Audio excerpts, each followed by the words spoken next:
Hi hello investors. इस video के अंदर हम ऐसे हाई ग्रोथ स्टॉक्स के बारे में बात करेंगे जिनके बिजनेस मॉडल्स जो है हमें बहुत ज़्यादा इंटरेस्टिंग देखने मिल रहा है। इसके साथ साथ इन 10 स्टॉक्स के अंदर हमें जो है थोड़ा बहुत वैल्यूएशन कंफर्ट भी देखने मिल रहा है और सारे के सारे स्टॉक्स के अंदर हमें जो है कहीं ना कहीं ग्रोथ ट्रिगर्स देखने मिल रहे हैं। आप कोई भी स्टॉक आइडेंटिफाई करते हो तो एज इन्वेस्टर हमें ये देखना है कि उस स्टॉक के अंदर ग्रोथ ट्रिगर है या नहीं है।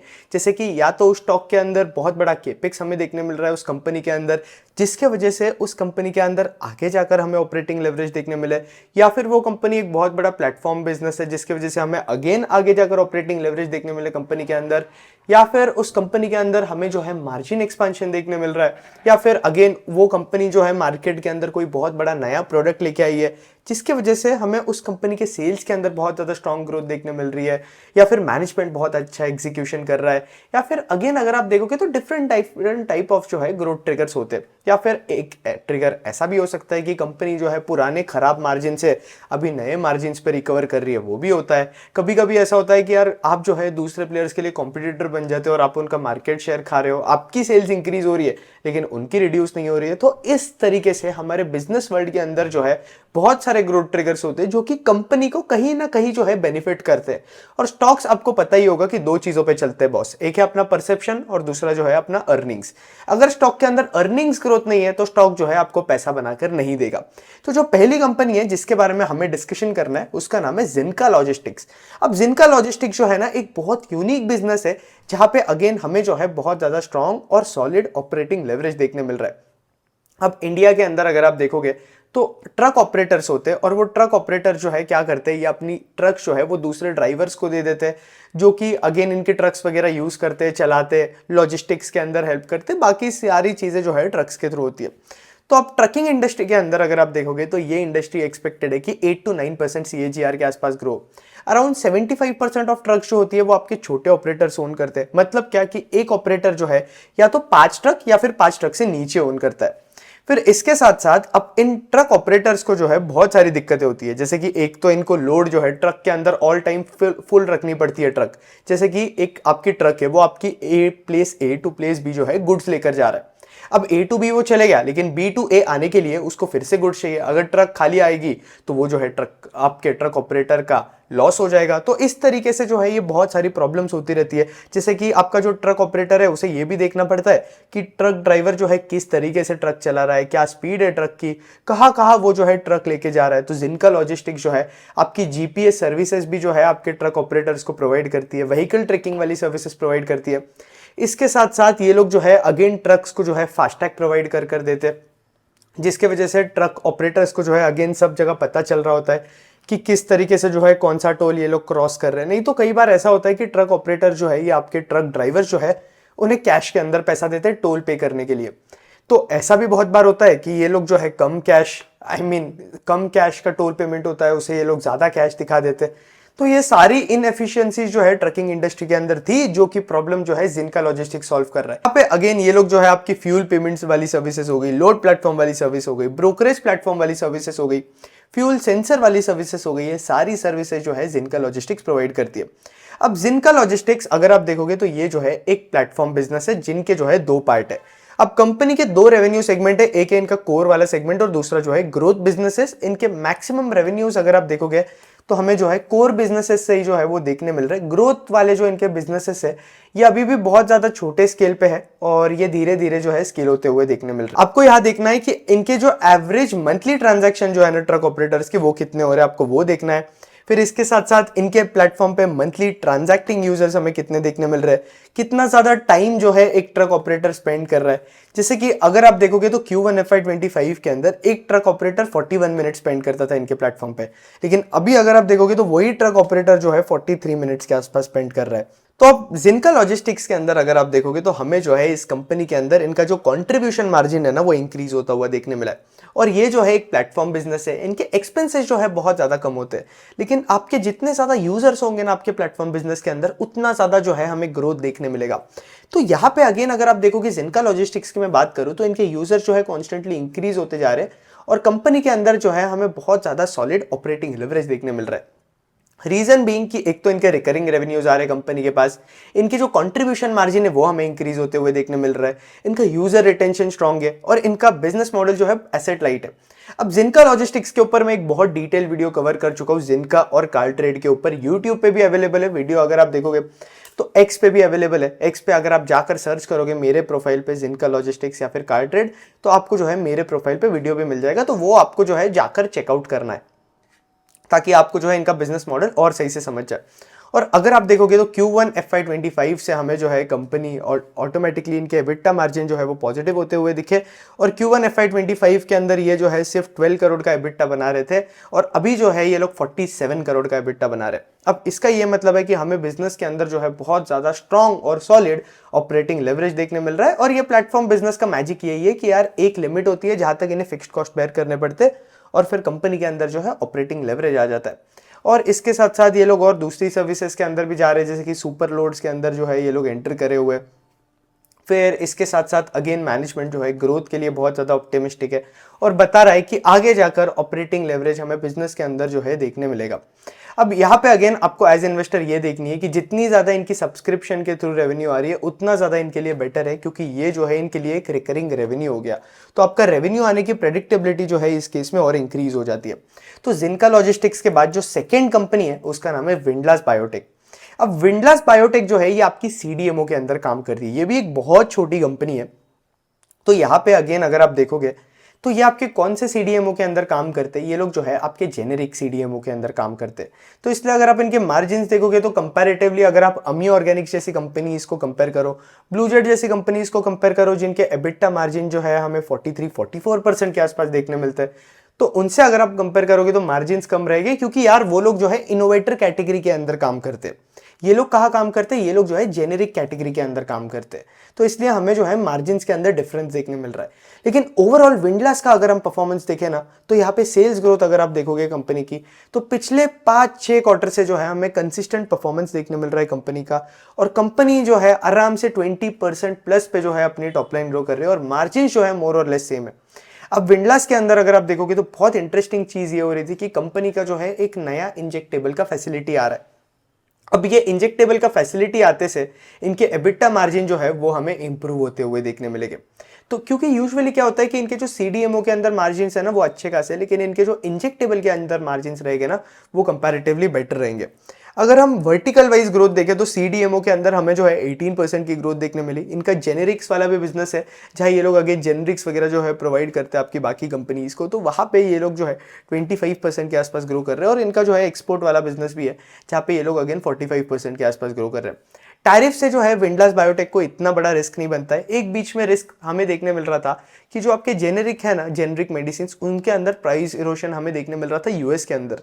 तो ये जो है एक रिस्क बन सकता है कंपनी के लिए। फिर इसके साथ साथ अगर हम Q1 FY26 की बात करें तो इनके 76% ऑफ रेवेन्यूज जो है हमें सीडीएमओ से देखने मिलता है, 21% इनके जेनेरिक्स और ओटीसी वाले बिजनेस से आते हैं, और एक्सपोर्ट से जो है इनके बचे हुए अबाउट 3% ऑफ रेवेन्यू जो है हमें वहां से देखने मिलता है। तो आपका एक्सपोर्ट वाइज जो है कंपनी के पे इतना बड़ा रिस्क नहीं बनता है, क्योंकि इनके मैक्सिमम रेवेन्यूज 97% ऑफ रेवेन्यूज जो है हमें डोमेस्टिकली देखने मिल रहा है। तो ओवरऑल अगर आप देखोगे तो ये लोग जो है डोमेस्टिक जेनरिक फॉर्मुलेशन के अंदर एक one of the leading CDMO है। इसके साथ साथ ये लोग जो है आपके जेनरिक फॉर्मुलेशन प्रोवाइड करते हैं। तो आउट ऑफ टॉप 10 क्लाइंट्स को जो है इंडियन फार्मास्यूटिकल कंपनीज को ये लोग प्रोवाइड करते हैं अपने फॉर्मुलेशंस। और फिर इसके साथ साथ अगेन अगर आप देखोगे तो ये जो है फार्मा वैल्यू चेन है। यहाँ पे इनोवेटर वैल्यू चेन के अंदर क्या होता है, पहले रिसर्च होता है, फिर उसके बाद क्लिनिकल ट्रायल होते हैं। अब क्लिनिकल ट्रायल के अंदर जो है डिफरेंट टाइप ऑफ फेजेस होते हैं, फेज 1, फेज 2, फेज 3, फेज 4 भी होता है। तो यहाँ पे आप देखोगे तो जितना ज्यादा आप फेज के अंदर आगे जाओगे ना, उतना ज्यादा आपके मॉलिक्यूल की सर्वाइव करने की कैपेबिलिटी जो है इंक्रीज होते जाएगी, प्रोबेबिलिटी इंक्रीज होते जाएगी। फिर उसके बाद आपका जो ड्रग्स है वो बल्क के अंदर मैन्युफैक्चर होते हैं। इनोवेटर के मार्जिन अगर आप देखोगे तो कभी भी कंपैरेटिवली ज्यादा रहने वाले, और जेनेरिक के मार्जिन अगर आप देखोगे तो कंपैरेटिवली जो है इनोवेटर से कम रहेंगे, क्योंकि इनोवेटर के पास पेटेंट होता है कि उस पेटेंट के टाइम पे जो है वो ड्रग्स को बेच कर जो है अंधा पैसा कमा सकते हैं। लेकिन जब वो जेनेरिक पे आ जाता है तब हमें उस ड्रग के अंदर जो है प्राइस रिडक्शन देखने मिलता है। तो जैसे ही आपका पेटेंट एक्सपायर हो जाता है, ड्रग का प्राइस जो है हमें 60-70% से डिक्रीज होता हुआ भी देखने मिलता है। तो ये हमें जो है एक सेमीग्लूटाइड नाम का एक ड्रग है जो कि GLP-1 के अंदर यूज होता है।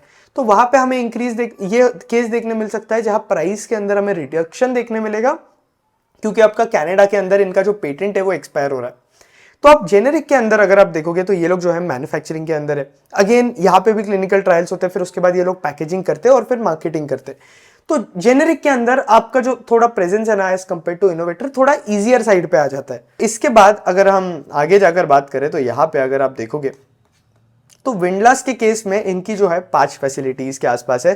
देहरादून का जो इनका प्लांट है वो 2004 में कमेंस हुआ और इनकी एक और जो है इंजेक्टेबल के अंदर फैसिलिटी आ रही है, जहां पे अगेन अगर आप देखोगे तो वो अभी तक पूरी स्टार्ट नहीं हुई है, वो Q3 Q4 तक जो है हमें स्टार्ट होते हुए देखने मिलेगी। तो जैसे जैसे ये लोग इंजेक्टेबल्स के अंदर आएंगे उतने ज्यादा अगर आप देखोगे तो कंपनी के जो है मार्जिन्स बेटर होते जाएंगे।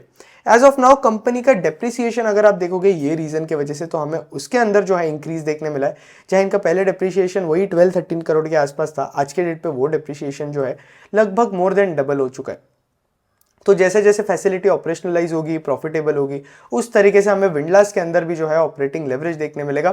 विंडलास भी एक बहुत इंटरेस्टिंग कंपनी है जो कि मैं आपको सजेस्ट करूंगा आप रीड करो। तो इनका जो प्लांट 6 जो है वहां पे अगर आप देखोगे तो उसका रेवेन्यू पोटेंशियल जो है 1000 करोड़ के आसपास बन जाता है और इंजेक्टेबल को इंक्लूड करके उसका पोटेंशियल जो है 1100 करोड़ के आसपास जो है बन जाता है। तो ये एक इंटरेस्टिंग बात है। ओवरऑल जेनेरिक्स के अंदर अगर आप देखोगे तो जेनेरिक सेक्टर के अंदर भी जो है बहुत ज्यादा टेलविंड्स है। इंडियन फार्मा मार्केट भी जो है बहुत ज्यादा फास्ट पेस पे ग्रो कर रहा है, तो अबाउट 9% का जो है वाई ग्रोथ देखने मिला है हमें ओवरऑल सेक्टर के अंदर। रेगुलेटरी टेलविंड्स भी बहुत ज्यादा है, क्योंकि अगर आप इंडिया के अंदर देखोगे तो इंडिया के अंदर जो है आपकी जो कंपनीज है ना वो ब्रांड वाइज चलती है। लेकिन अगर आप बाहर देखोगे तो बाहर जो है आपकी जेनरिक कंपनी जो है कंपैरेटिवली ज्यादा चलती है। लोग बोलते हैं कि यार मुझे जो है ये जेनरिक ड्रग दे दो, उन्हें जो है सीधा एपीआई पता होता है। और वो ट्रेंड जो है हमें धीरे धीरे इंडिया के अंदर भी देखने मिलेगा, क्योंकि जेनरिक मेडिसिन अगर आप देखोगे तो कंपैरेटिवली कॉस्ट के अंदर जो है कम। स्टॉक मार्केट मास्टर क्लास के अंदर सिखाया हुआ है। ये मास्टर क्लास का प्राइस जो है मैंने सिर्फ 2000 रुपीज रखा हुआ है रिटेल इन्वेस्टर्स के लिए, और इस वर्कशॉप का प्राइस जो है मैं कुछ टाइम बाद इंक्रीज करने वाला हूँ, 3000 रुपीज के आसपास करने वाला हूँ।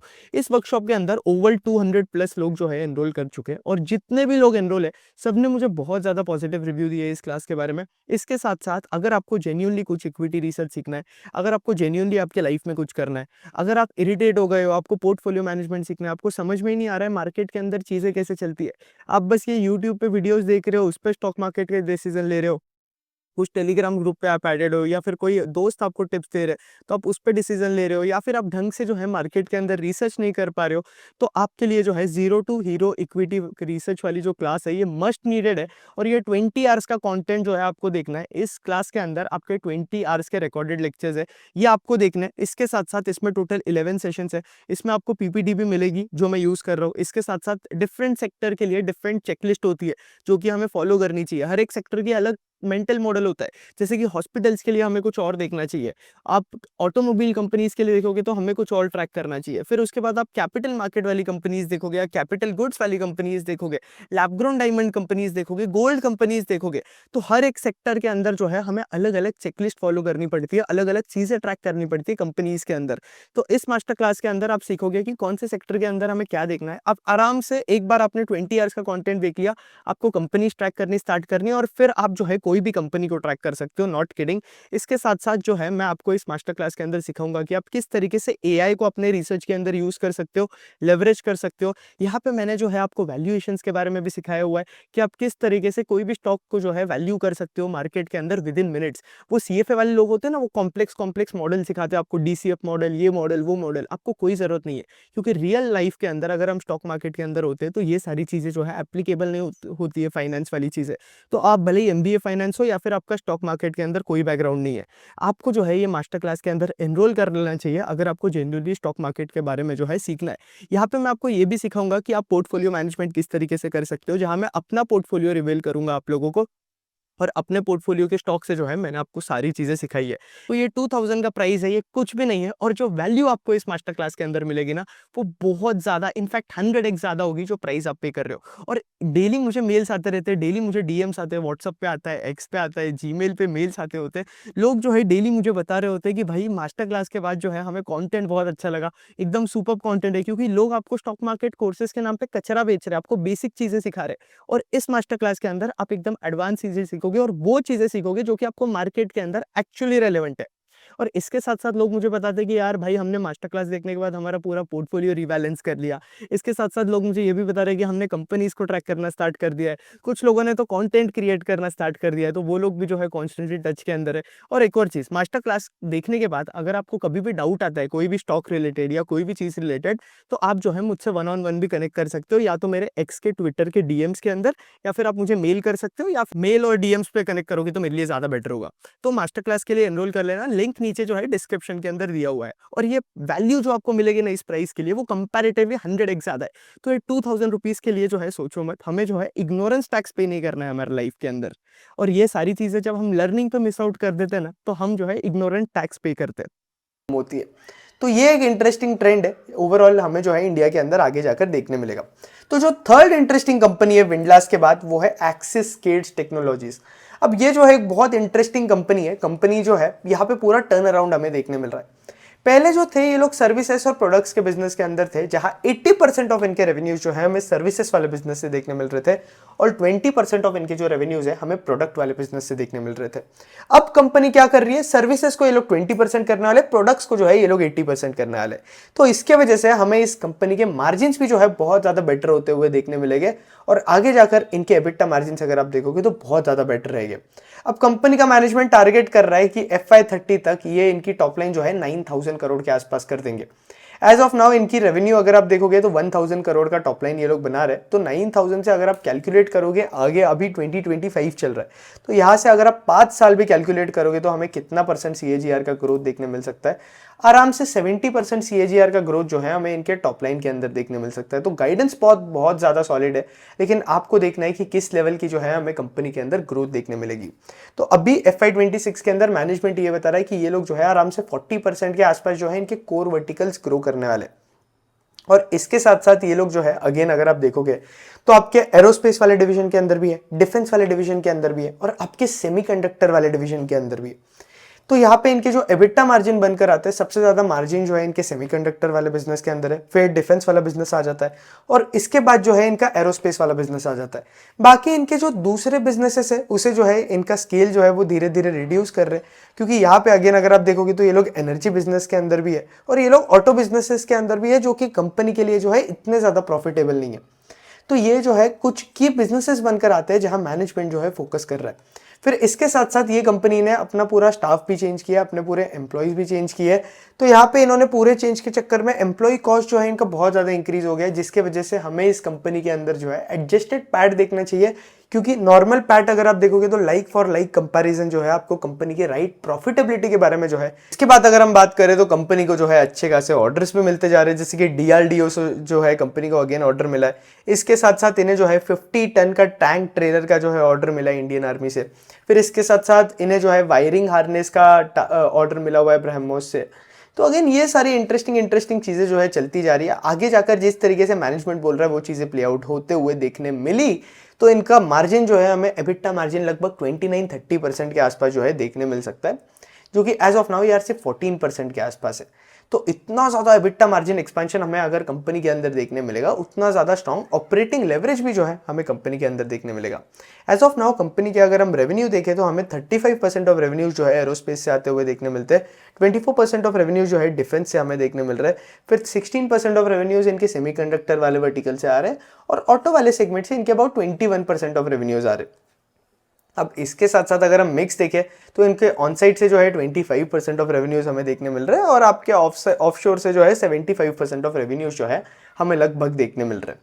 तो इसके बाद अगर आप एक्सिस स्केट्स को देखोगे तो मैनेजमेंट ये बता रहा है कि हमें इनके मार्जिन्स के अंदर जो है अभी भी FY26 के अंदर भी जो है इंप्रूवमेंट देखने मिलेगा, अबाउट 300 बेसिस पॉइंट का, मतलब लगभग 3% के आसपास जो है हमें इंप्रूवमेंट देखने मिलेगा।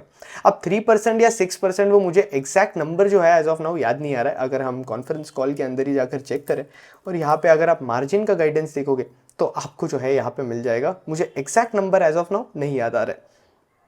फिर इसके साथ साथ अगर हम यहाँ पे गाइडेंस देखें तो गाइडेंस की बात करूँ तो मैनेजमेंट ये गाइड कर रहा है कि ये लोग आराम से FY27 के अंदर 25% के आसपास जो है अपनी टॉप लाइन ग्रो कर सकते हैं एंड अगेन 300 बेसिस पॉइंट से जो है अपने एबिटा मार्जिन इंप्रूव कर सकते हैं। तो ये एक इंटरेस्टिंग चीज़ है। ओवरऑल 2030 का इनका टारगेट जो है मुझे बहुत ज़्यादा ऑप्टिमिस्टिक लगा। वैल्यूएशन भाई थोड़ी एक्सपेंसिव है, कंपनी की 74 के पी पे ट्रेड कर रही है, लेकिन स्टिल अगर मैं बताऊँ तो अगर कंपनी के अंदर एज इन्वेस्टर आप एग्जीक्यूशन ट्रैक करोगे, आपको देखना है कि इनके मार्जिन जो है हमें बेटर होते हुए देखने मिल रहे क्या, वो जो है आपको क्वार्टर ऑन क्वार्टर लेवल पर ट्रैक करना पड़ेगा एज इन्वेस्टर।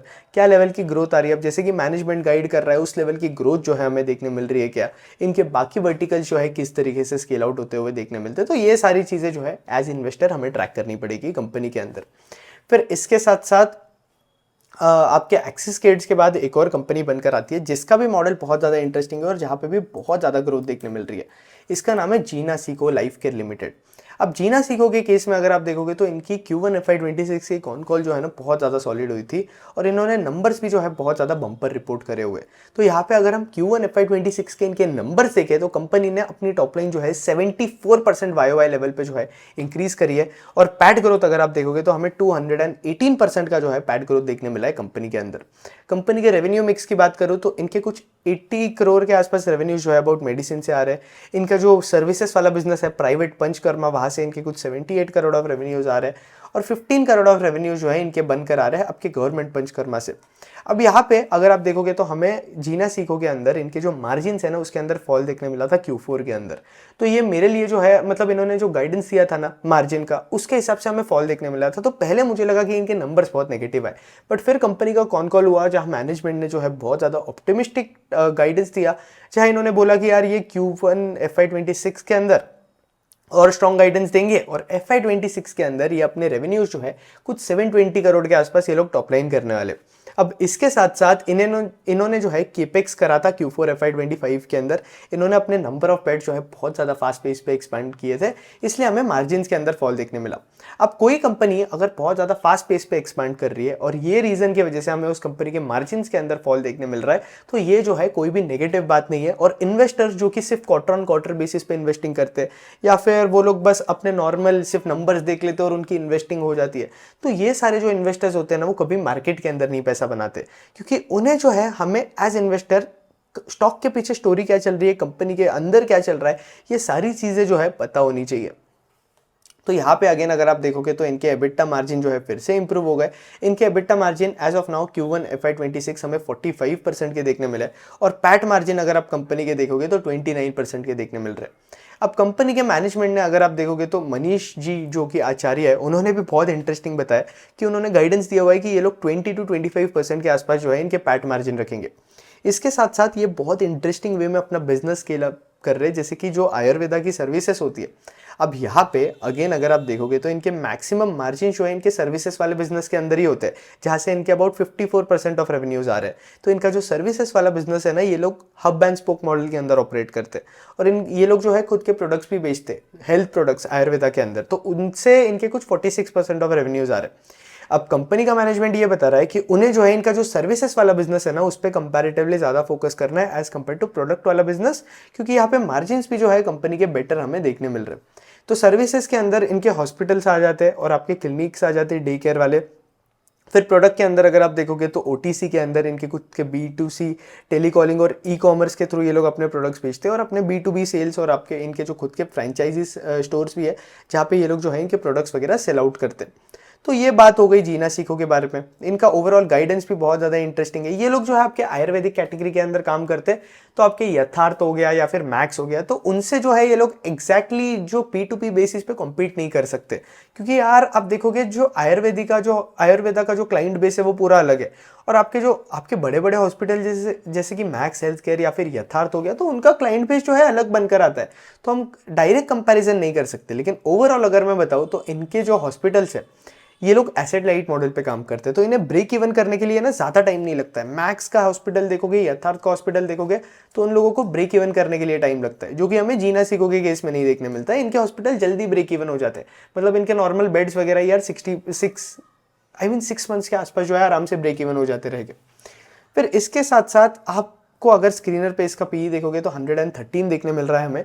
लेकिन अगर आप कंपनी का फॉरवर्ड पीई कैलकुलेट करोगे, मैंने ऑब्वियसली मास्टर क्लास के अंदर आपको सारी चीज़ें सिखाई हुई है कि किस तरीके से जो है आप इन कंपनीज का फॉरवर्ड पीई वगैरह कैलकुलेट कर सकते हो। तो यहाँ पे अगर मैं आपसे जीना सीखो के बारे में बात ही करूँ, अगर हम फॉरवर्ड पी कैलकुलेट ही कर रहे हैं, तो यहाँ पे मैं आपको सजेस्ट करूंगा कि आप 20% का पैट मार्जिन ले लो, और हम ऐसा अज्यूम करेंगे कि कंपनी 720 करोड़ का पैट टॉप लाइन करेगी, वो भी कंजर्वेटिव बेसिस पे। तो यहाँ पे इनका पैट जो है वो 144 करोड़ का बनकर आता है। तो उस हिसाब से अगर हम कंपनी का नॉर्मली फॉरवर्ड पी भी कैलकुलेट करें तो 66-67 के आसपास का फॉरवर्ड पी बनकर आता है। तो अब आपका जो इन्वेस्टमेंट थीसिस है उसके ऊपर जो है पूरा जमीन आसमान का चेंज जो है हमें देखने मिल गया एज इन्वेस्टर्स। तो इसलिए मैं बोलता हूँ कि मार्केट के अंदर क्या होता है कि बहुत लोग बेवकूफ लोग होते हैं जो कि स्क्रीनर का पी देखकर इन्वेस्ट करते हैं, लेकिन एक्चुअली हमें ऐसी इन्वेस्टिंग नहीं करनी चाहिए। हमें फॉरवर्ड बेसिस पे कैलकुलेट करना चाहिए पी, क्योंकि कुछ कंपनीज होती है जो कि बहुत ज्यादा फास्ट बेसिस पे ग्रो कर रही होती है। तो उस केस में फॉरवर्ड पी जो है हमें राइट पिक्चर देता है आपका वैल्यूएशन का। फिर इसके साथ साथ जीना सीखो जो है आपके आयुर्वेदिक हॉस्पिटल आपके जो आयुर्वेदिक कॉलेजेस है वहां पे भी इनका बेड लगा रहे हैं, तो उसके वजह से इनका कॉस्ट अगर आप देखोगे तो अगेन कॉस्ट भी जो है इनके रिड्यूस हो जाते हैं, उसके थ्रू भी जो है ये लोग बहुत ज़्यादा फास्ट एक्सपेंशन कर सकते हैं। फिर इसके साथ साथ इनके जो है कुछ नए प्रोडक्ट्स भी जो है हमें देखने मिलेंगे ओटीसी के अंदर। आगे जाकर ओवरऑल इनकी कौन कॉल मैं बोलूंगा बहुत इंटरेस्टिंग है। आई वुड सजेस्ट कि आप इंडिपेंडेंटली जाकर जो है इनकी Q1 FY26 की कौन कॉल पढ़ो। फिर जीना सीखो के बाद एक और कंपनी है आईटी स्पेस के अंदर जिसका नाम है रेडगेन।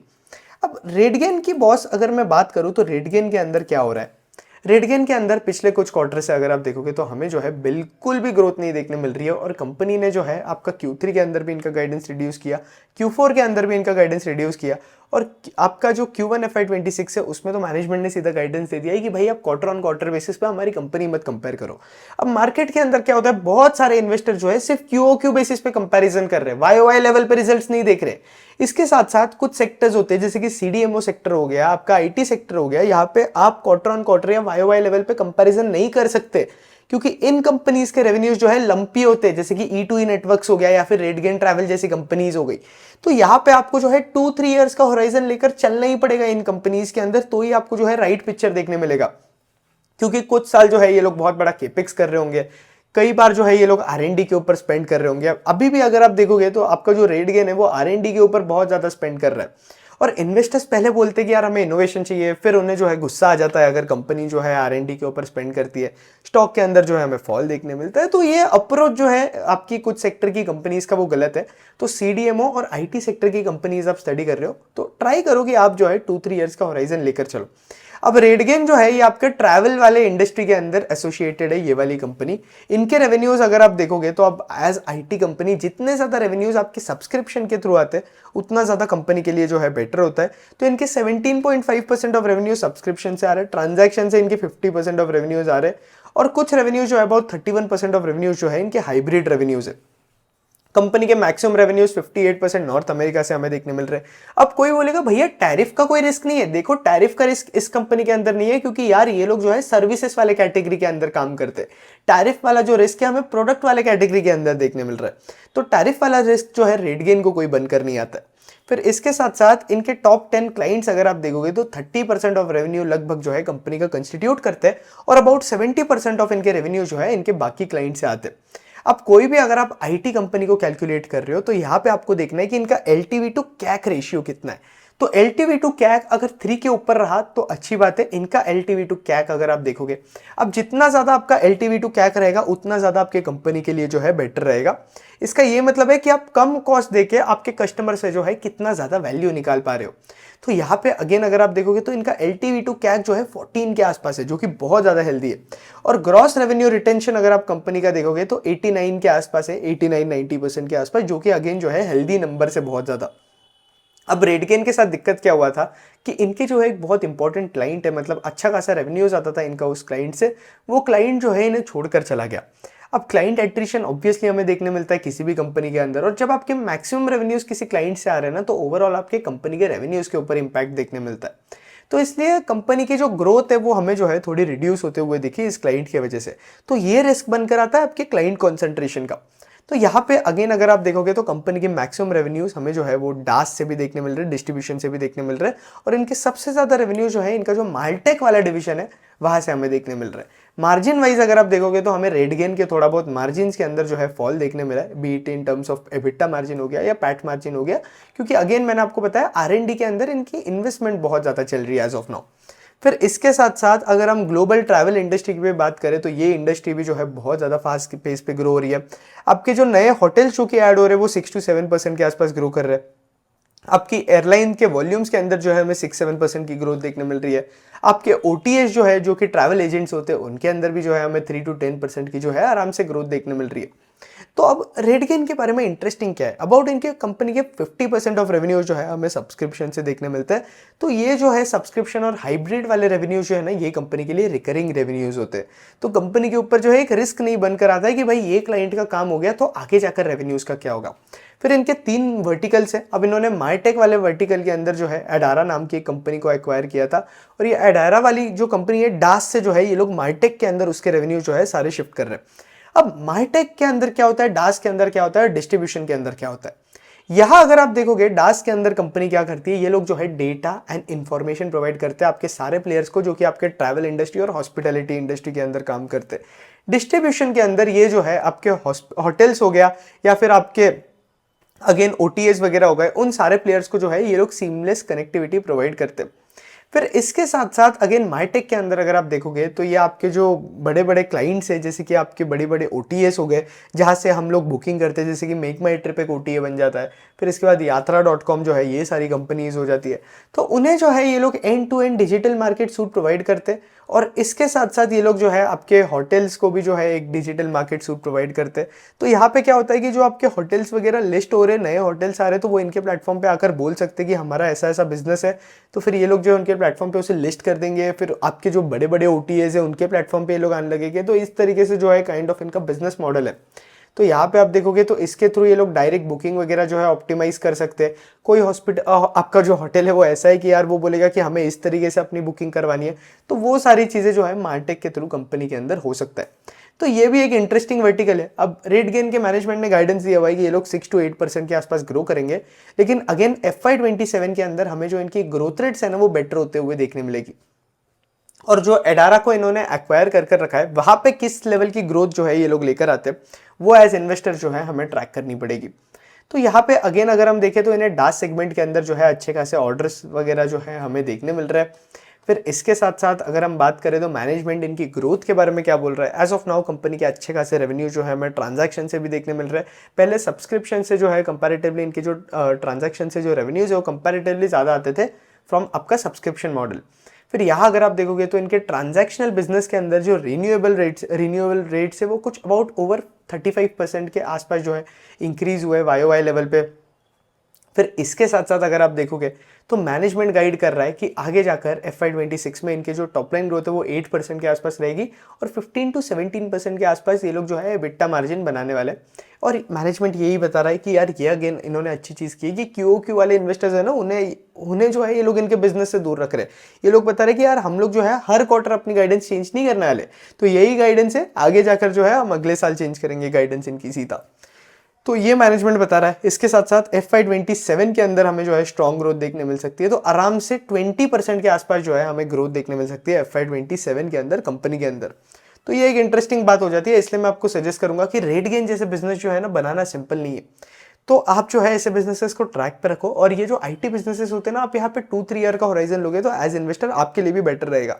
नहीं तो फिर आप यार सोचते रहोगे कि यार ये बिजनेस के अंदर क्या चल रहा है, और आप जो है मतलब मॉडल ही नहीं समझ पा रहे हो। अगर आप CDMO और आपके जो IT कंपनीज के अंदर नॉर्मल QOQ बेसिस पे 2-3 महीने का 6 महीने का होराइजन ले रहे हो, तो क्योंकि कोई पॉइंट ही नहीं बनकर आता है। तो ये सारी कुछ चीज़ें, रेडगेन के पास अभी नए ऑर्डर्स वगैरह भी आ रहे हैं, इनका क्लाइंट कॉन्सेंट्रेशन भी जो है ये लोग रिड्यूस कर रहे हैं, और ओवरऑल जो है कंपनी के अंदर हमें स्ट्रॉन्ग ग्रोथ देखने मिल सकती है आगे जाकर। तो आई वुड सजेस्ट, मैं और आपने अभी तक मास्टर क्लास के अंदर एनरोल नहीं किया है तो लिंक नीचे डिस्क्रिप्शन के अंदर है, मास्टर क्लास के अंदर जल्द से जल्द एनरोल कर लो, क्योंकि इस मास्टर क्लास का प्राइस जो है विद इन आपको 3 to 4 डेज के अंदर ही जो है 1999 से 2999 होते हुए दिखेगा।